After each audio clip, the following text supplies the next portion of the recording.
Yeah, thanks for having me. It's great to be in this company here, and sorry for being late, but I made it. Yeah, I'm going to talk about a review that we published last year, the Field Guide to 3D Printing and Optical Microscopy for Life Sciences. And this was a work that we came up with in our lab with Ricardo Enriquez, Afonso Mendes, Mario Del Rosario, me, and Vittorio Saggiomo from the Wageningen University in the Netherlands. And I think we all share a passion for tinkering and 3D printing. And this is why we wanted to create this review article that should help people to get a start on 3D printing in the lab and 3D printing for microscopy, giving a lot of examples of 3D printed microscopy projects, and also giving basically a guide how to start and what kind of tools you need, what can go wrong, what kind of challenges you can face, how to fix this, and on a bit of an outlook what the future of 3D printing could be for optical microscopy. So I think the great thing, or what we all really like about 3D printing, is that it allows you to really manifest your own ideas or concepts into a object, into a microscope in your own lab. So it's all basically you can have all the tools in your own hands and realize your own ideas. And how that works, you see on the right hand side in this flow chart. So you basically go from an idea to a 3D model. So you have to create a 3D model, which is usually in a CAD software, for example, which will then be translated into an STL file. And this has to be fed into a slicing software that can translate the 3D model into a writing path for your 3D printer. And the nice thing is you don't have to start from scratch. You don't have to go into the basics of CAD drawing. You can also download already published projects or already published models and just print those or modify them to your needs and then print them in your own lab. And then there's the two different main technologies for 3D printing used nowadays in the lab, which is FDA printing. That's the scheme on the left, where you have basically a plastic filament like PLA, for example, that you heat up and extrude to print an object. And then on the right-hand side, another option is to use an SLA printer, which is basically based on a resin bath that is cured up on UV illumination. So basically by writing the shape of your object with a laser or LED illumination into the resin bath, you can also create a solid 3D object. And actually my colleague Afonso, he made a very nice video on how to get started on 3D printing. You also find this on YouTube, where he walks you through all the steps.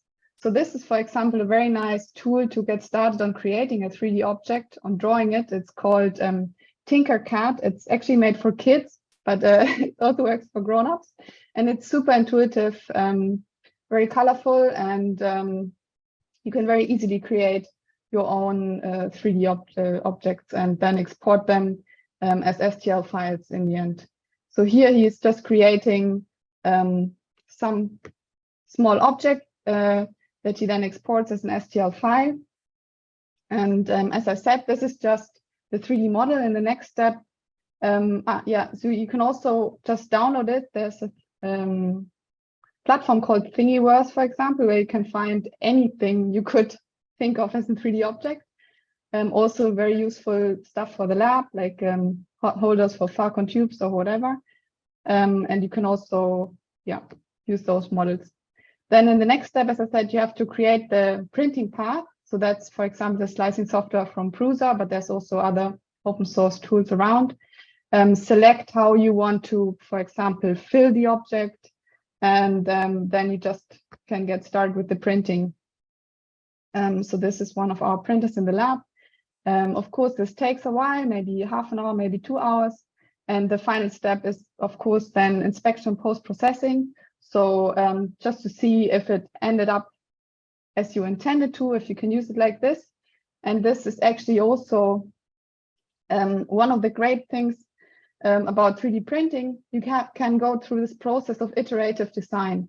By having all these tools in your own hands, from creating the 3D model to actually fabricating it, you can just go back to your model if you realize, okay, maybe the distance is not the right size, or maybe my model looks nice but can't be realized in the same way by the 3D printer just due to the printing path.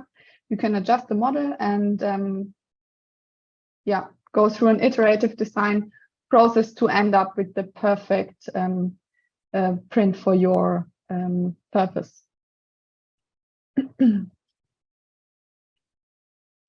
And yeah, and that's basically how you can print a whole microscope. So there's yeah, so there's a lot of different fields and applications where you can use 3D printing. Of course, it's great for education, but also in the research lab, there's many implementations of this. So here, for example, the fly-pie microscope, where you can track fly movement. It's great for field diagnostics because you can create very compact systems that are not expensive, and it's also great for point-of-care applications. So there's already projects that are used for diagnostics at the point of care, where other kind of microscopes would just not be accessible. And then, of course, there's also a lot of accessories that you can print, from environmental chamber control to also a lot of stuff for fluidic controls, like pumps or microfluidic chambers. So here I have, for example, 2 examples of 3D printed microscopes. One is the UC2 on the left-hand side, which is a very modular system that allows you to implement a lot of different kinds of microscopes. And I think Benedikt Diederich will also talk about this in the last talk today. And on the right, you see the open flexure microscope, which is actually also a really great example of well-implemented open source hardware, because they have published this project already open source, and they have a great website where you can find all the tools basically, and also all the help to really realize this project and print it in your own lab. And of course, the question is always, with 3D printing, how far can you go? How can it really replace a super resolution microscope, for example? And of course, there's some problems with the material. I mean, that's a reason why a microscope usually is built of metal, because it's really stable and you don't have thermal expansion. So when you design a 3D printed microscope, you always have to take into account that you will have to compromise, or you might have to compromise with the stability, and especially taking into account thermal expansion. So of course, the plastic has a much higher expansion factor than metal. But still, it's possible to create a super resolution microscope, like, for example, shown here also by Benedikt Diederich, where he designed this microscope that is 3D printed and has a runs on a cell phone. So it uses a cell phone camera and also a cell phone to process the storm images.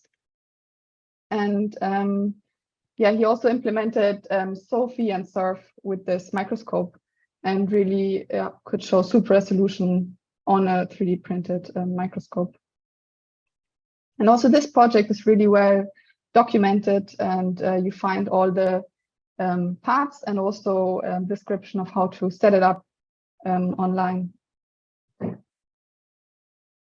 And finally, I also want to talk about this accessory parts that you can use. So I don't know what's happening with the slide. Okay. So there's on the one hand a lot of projects that design pumps to do fluid liquid exchange. So you can, for example, change buffer during imaging. This is great for many different things, but also, for example, for paint imaging. And one very great example that was also implemented by Vittorio is this kind of metamorphosis project where he has an endless 3D printer and just a very few accessory materials that, and he can turn basically the 3D printer, or the 3D printer turns itself into a syringe pump array. So basically you print the parts of the syringe pumps on this endless 3D printer, and then disassemble the printer after the printing process to use parts of it to build up the syringe pumps, which can then be controlled via the original controller of the 3D printer via G-code. And this makes it also very easy, easily accessible. And I think it's just a very fun project to see this metamorphosis of a Ender 3 printer into a syringe pump array. And on the right-hand side, there's a few more examples of other things you can do. For example, this universal sample holder, or for example, there's this cell stretcher project where they basically build a setup with motors that allow you to manipulate your sample. Here it's a gel with cells basically, and you can apply forces to that sample to and image that at the same time on the microscope. And as I said, there's different technologies that are usually used in the lab. So there's fused deposition molding and the stereolithography, and they all have their pros and cons. I think usually people start off with filament printing, so the fused deposition molding. But stereolithography also has its advantages. It's definitely, it uses this resin bath, and it's definitely a bit more expensive maybe, and a bit more messy, but you can create finer structural details and also have a bit more freedom on the geometry that you want to print. On the other hand, the fused deposition molding is a bit easier to start off with. It has very affordable materials. There's also a wide range of materials. I will go into that on the next slide. And it's great to have very stable objects, or create very stable objects. Also regarding the materials, if you have a certain project in mind, I recommend you to go back to this table maybe to find out which are the parameters that you really need for your print. And as you see, there's like a wide range of materials that span all these different properties. But I think especially for microscopy, there's still some lack of materials that are transparent and also biocompatible. So that's actually quite important if you want to print sample chambers and you want to, for example, culture cells. It's not that straightforward, or you really have to be careful which material you pick and how you maybe coat it or do some post-processing to make it biocompatible. And the same is true for the transparency. If you want to have an optically transparent chamber, for example, or you want to avoid autofluorescence, you have to choose your materials wisely.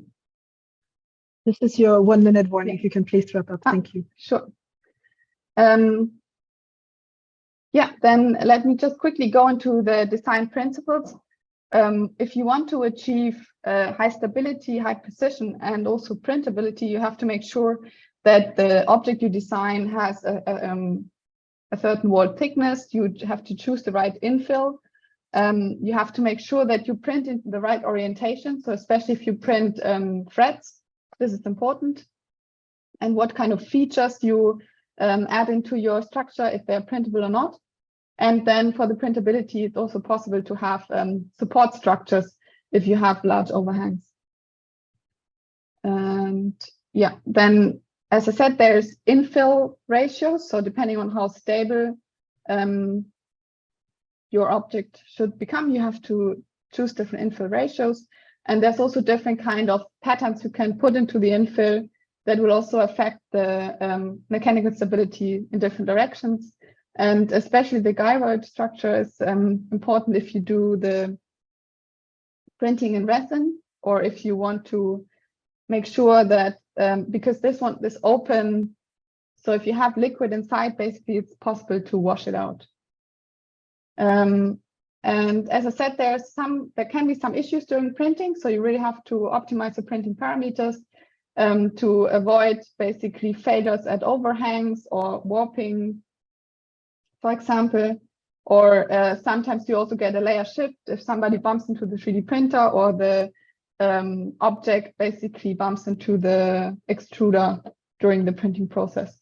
And there's a lot of quality control structures around with which you can optimize the printing parameters for different materials you have to make sure that you get the best performance out of your printer. And one of the biggest challenges are bridges, printing bridges, because of course, if you don't have support structure, at some point, the printer can't connect the two endpoints. And this is one of those test structures to see how far you can go with printing bridges.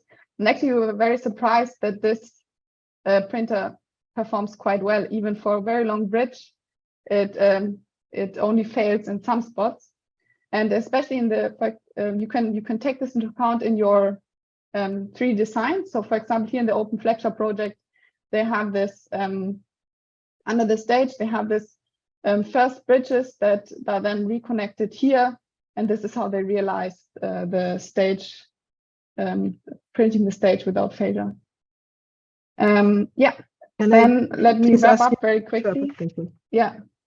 So let me just go to the summary slides. I think 3D printing can really give you autonomy in the lab to realize your own ideas and adapt already shared projects. It's quite affordable. And I think for the future, there's still room to improve the materials for biocompatibility and also to achieve better mechanical stability. And with this, I would like to thank Vittorio, who was working with us on this review, and the Enrique's lab. And I recommend you to check out our website, where you also find a list of different open source projects. And there's also a very good website from the Holbein lab, where they also have a summary of all the different open hardware projects, which is a good point to get started on 3D printing with microscopy.